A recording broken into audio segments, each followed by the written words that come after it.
ஆரம்ப காலகட்டம் எங்களுக்கு தெரியும். ஒரு புள்ள என்ன செய்யுதுன்னு சொன்னால், மதரசால ஓதுது என்று சொன்னாலோ, அப்படி இல்லை ஸ்கூல்ல போயிட்டு படிக்குது என்று சொன்னாலோ, எவ்வளவு தான் அடி வாங்கினாலும், எவ்வளவு தான் ஏச்சு வாங்கினாலும், வீட்டுல போயிட்டு சொல்றதோ, அப்படி இல்லை வீட்டுல போய் சொல்லியிருந்தாலும் கூட வாப்பமார் என்ன செய்ய மாட்டாங்க, கேட்க மாட்டாங்க, பார்க்க மாட்டாங்க. ஏன் காரணம் என்ன? அடிக்கிறது நலவுக்குத்தான் என்றது எல்லாருக்கும் தெரியும்.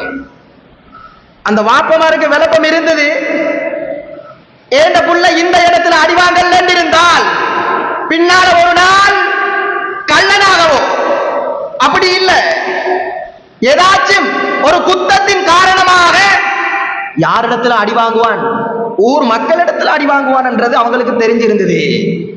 போலீஸ்ல அடி வாங்குவான் என்றது அவங்களுக்கு தெரியும். அதனால கேட்கல, நலவுக்கு தான் அடிக்கிறாங்கன்றது அவங்களுக்கு தெரியும். ஆக கண்ணியமானவர்களே, இந்த காலம் என்றது அப்படிப்பட்ட காலம் கிடையாது.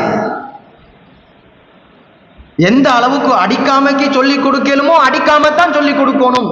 யார்ட சட்டம்? அரசாங்கத்திட சட்டம். எந்த அளவுக்கு மாறுதுங்கிறத பார்த்தா சரி.